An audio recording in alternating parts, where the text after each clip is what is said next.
A Psicologia dos Gathas, uma visão psicohistórica dos ensinamentos de Zaratustra. No vídeo de hoje teceremos alguns comentários sobre a psicologia contida nos Gathas, os hinos sagrados do profeta Zaratustra, mostrando uma visão psicohistórica de seus ensinamentos. Para começar, pode-se presumir que os profetas e fundadores religiosos são, pelo menos em parte, professores que se esforçaram para convencer seus seguidores com uma visão filosófica particular, e levá-los a pensar e se comportar de uma certa maneira. Para tanto, eles parecem empregar vários métodos psicológicos de acordo com suas inclinações ou suas inspirações divinas. Nesse sentido, vamos aqui analisar a metodologia dos Gathas sob a luz das modernas teorias de aprendizagem. Além disso, serão discutidas algumas suposições psicohistóricas relativas à vida e aos tempos do profeta Zaratustra. A existência de Deus ou de um Criador é o tema central de todas as principais religiões organizadas do mundo. Em nossa era moderna há um consenso entre quase todos os teólogos do mundo sobre a existência de um ser supremo, ou Criador. No entanto, o consenso não se estende além da mera existência de Deus, pois os teólogos de várias convicções religiosas debatem incessantemente sobre as características ou atributos de Deus. No contexto dessa apresentação, pode-se dizer que o grande debate entre esses indivíduos parece ser sobre a personalidade de Deus. Mais uma vez, os seres humanos conseguiram criar muitas divindades sob um nome. Para essas pessoas coletivamente, Deus é aquele que trabalha, que cansa, que descansa, que ama, que se irrita, que se vinga, que duvida, que observa, que reage, que perdoa, que recompensa, que pune e, acima de tudo, de tempos em tempos, faz milagres. Na mente de cada grupo de seus crentes, Deus assume um certo caráter de acordo com o temperamento predominante que lhe é atribuído. Portanto, Deus pode ser predominantemente amoroso, irado, vingativo, perdoador, recompensador, punitivo, milagroso ou qualquer combinação dos anteriores. Nesse tipo de sistema religioso, Deus é uma figura autoritária e paternal que deve ser agradado como um mestre deve ser por seus servos. Meikyo Kaku, um físico e escritor, em seu livro intitulado Hiperespaço, faz a seguinte afirmação: achei útil distinguir cuidadosamente dois tipos de significados para a palavra Deus. Às vezes é útil diferenciar entre o Deus dos milagres e o Deus da ordem. Quando os cientistas usam a palavra Deus, geralmente significa o Deus da ordem. Meikyo Kaku, em seu livro, continua descrevendo a principal vantagem das religiões de milagre, como sendo o aumento da capacidade de sobrevivência devido à predileção de seus seguidores em seguir cegamente um líder com base em força e domínio. Enquanto isso, inteligência, razão e escolha poderiam causar caos, dissipação, desordem e fraqueza coletiva, diminuindo assim as chances de vencer uma guerra feroz. Assim, Meikyo Kaku conclui que os processos de seleção natural favoreceram os que acreditaram em milagres e mitos, em detrimento dos que seguiram a razão. Essa teoria explicaria por que tantas religiões confiam na fé em detrimento do bom senso e por que se pede ao rebanho que suspenda a razão. Ele também parece reconhecer o valor dos mitos quando ele afirma que, embora o senso de sobrevivência tenha favorecido o macaco inteligente que poderia raciocinar sobre ferramentas e coleta de alimentos, esse mesmo senso de sobrevivência também favoreceu aquele que poderia suspender a razão quando a integridade da tribo era ameaçada. Assim, uma mitologia era necessária para definir e preservar a tribo. Pode-se afirmar categoricamente que a religião de Zaratustra é baseada na crença em uma ordem universal, senso de razão, valor do conhecimento divino e liberdade de escolha. Para alguns, Zaratustra, ao descrever sua doutrina religiosa, quase se aproximou do que na terminologia de hoje pode ser chamado de precisão científica. Zaratustra ensinava em sua doutrina que a religião é um conhecimento ou aprendizado, uma ciência do que é verdadeiro. Rabindranath Tagore, em seu livro intitulado A Religião do Homem, afirma que provavelmente não existem muitas religiões de tão alta antiguidade nas quais essa doutrina fundamental é declarada com tanta precisão quanto nos princípios dos Gathas de Zaratustra.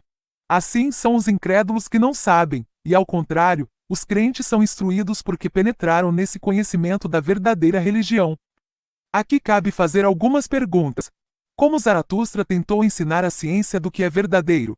Como ele tentou preencher a lacuna entre o que é conhecido e o que simplesmente se acredita? Pois bem, a busca por respostas a essas perguntas suscita um sistema profundo e único, que pode ser amplamente chamado de psicologia dos Gathas, a psicologia dos hinos de Zaratustra. Zaratustra, em seus Gathas, não definiu Deus como dispensador de benefícios para aqueles que o agradam. Em vez disso, Deus é a origem e o criador da ordem universal, ou seja, acha que determina a reação e a consequência de cada ação e comportamento. Essa reação e consequência, de acordo com essa doutrina, é completamente independente do prazer ou desagrado de Deus. Essa concepção central traz uma mudança no foco de controle e nossa responsabilidade, sem diminuir a autoridade divina do Criador. Isso também capacita os seres humanos e incentiva o aprendizado das leis da natureza e a aquisição do conhecimento divino.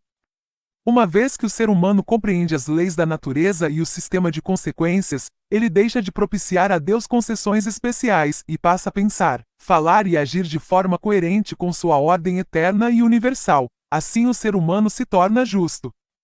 Bruce Frederick Skinner, o fundador do behaviorismo moderno, em seu livro de referência intitulado O Comportamento dos Organismos, discute o efeito de reforços positivos e negativos, ou consequências, na manutenção do comportamento dos seres vivos.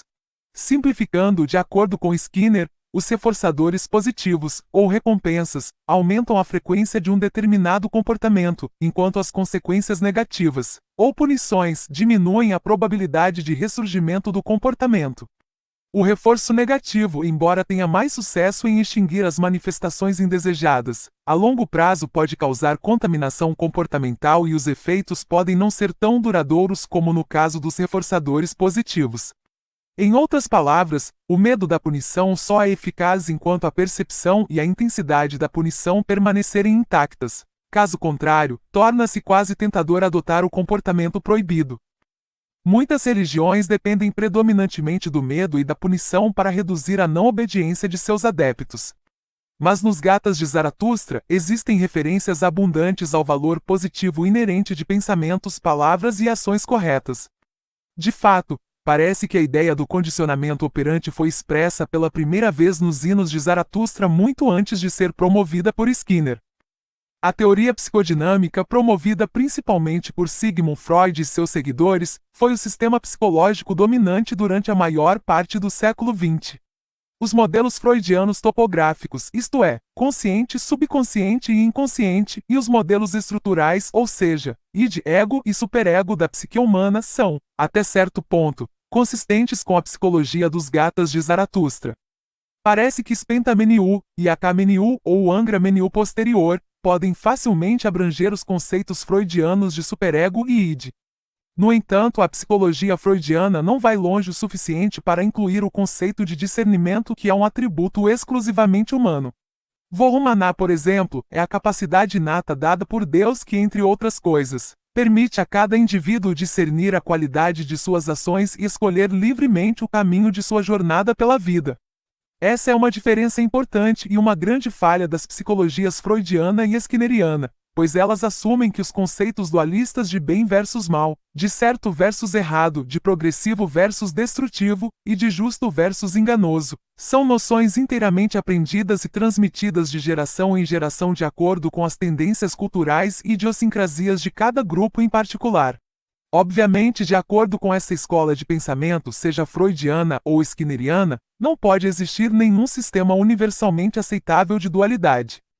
Tracemos agora uma breve discussão sobre a psicohistória de Zaratustra. Os fatos da história da vida de Zaratustra, ao longo de muitos séculos, foram misturados com mitos e fantasias. No entanto, como geralmente acontece, separar fato de fantasia é uma tarefa relativamente fácil, especialmente quando se confia na autoridade dos Gathas e outros relatos tradicionais credíveis de sua vida. Zaratustra nasceu em uma época em que estava no auge uma religião politeísta primitiva com sacerdotes poderosos presidindo uma infinidade de rituais complicados e coloridos. Zaratustra desde muito cedo mostrou sinais inconfundíveis de sua genialidade. Ele era uma criança curiosa e observadora que não tinha medo de questionar a adesão à irracionalidade, bem como de questionar aqueles que seguiam as promessas de deuses imaginários. Ele convidou qualquer um que ouvisse para debates baseados no bom senso e em fatos observáveis. Ele não era um jovem passivo, ao contrário, todas as evidências dos Gathas que ele compôs mais tarde em sua vida, e outras fontes indicam que ele era uma pessoa forte, determinada, assertiva e inovadora, que não tinha medo de colocar seu próprio bem-estar em risco por causa da promoção da verdade. Parece que ele foi uma daquelas poucas e raras pessoas que tiveram que perder a infância porque foram destinadas à grandeza. De acordo com a tradição registrada, uma vez durante sua infância seu pai Purusharva Pitama, aparentemente em desespero, deu-lhe a oportunidade de debater com um sacerdote de alto escalão, mas como se viu, era um infeliz sacerdote. O sacerdote sobreviveu ao debate em si, mas a caminho de sua casa, aparentemente morreu do que na medicina moderna é chamado de ataque cardíaco suicida. Zaratustra foi um pensador e ativista destemido que foi enormemente energizado pelo poder da verdade. Ele se moveu incansavelmente entre aqueles de seu povo tentando provocá-los à contemplação, reflexão interior e ação correta. Ele não obteve muito sucesso no começo, pois reclama disso amargamente nas primeiras partes de suas canções divinas. Ele foi submetido a muitas perseguições e ameaças, mas ele não cedeu, até que encontrou um ouvinte iluminado na pessoa do rei Vishitaspa que lhe deu apoio. Posteriormente, a vida de Zaratustra entrou em um oceano de tranquilidade enquanto ele desfrutava de um profundo senso de autorrealização. Zaratustra, em sua vida, testemunhou a vitória de sua boa religião e sentiu a doçura e a humanidade da lei divina de Ahura Mazda em ação, ou seja, a lei de Asha, a lei da verdade, retidão e ordem. Do ponto de vista pessoal e familiar, a vida de Zaratustra foi igualmente gratificante e satisfatória. Ele se casou 3 vezes. Sua terceira esposa se chamava Ravov, que era sobrinha de Jamaspa, primeiro-ministro da corte do rei Vishitaspa. Zaratustra teve vários filhos e filhas. Os nomes de suas filhas eram Frene, que significa amorosa, Trite, que significa promotora, e Pourutista, que significa dona do conhecimento. Seus filhos eram Isatvastar, que significa amigo da comunidade, Urvatatinar, que significa apoiador do povo, e Rivartitra, que significa aparência do sol. Uma olhada nos nomes que Zaratustra escolheu para seus filhos revela um fato interessante sobre a profundidade de seu compromisso com a grande mudança que ele queria provocar. É bem conhecido que a maioria dos nomes próprios, anteriores ao advento da revelação dos Gathas de Zaratustra, eram muitas vezes derivados da qualidade, ou quantidade de certos animais, ou relacionados à multidão de suas divindades. Por exemplo, todos os nomes que terminam com aspa, como Vishitaspa, Jamaspa, Purusharva, são relacionados a cavalos. Mas após a proclamação da boa religião de Zaratustra, nomes como Espentadatta, que significa lei progressiva, Frechamvereta, que significa recém-escolhido, Freshukera, que significa renovador, e Roshaltana, que significa boa ação, substituíram os nomes relacionados a animais e divindades. Em conclusão, Zaratustra foi, no mínimo, um ser humano como nenhum outro que produziu uma mensagem sistemática, racional e eterna, que contém a quintessência da verdade universal. Seus ensinamentos promovem um modo de vida que inspira felicidade na alma da criação. Mais significativamente, Zaratustra produziu uma mensagem de que não importa quanto avanço seja alcançado pelos seres humanos nos campos da ciência e tecnologia, seus seguidores não terão nada para justificar ou se desculpar em seu nome. Ou seja, a mensagem de Zaratustra sempre será atual.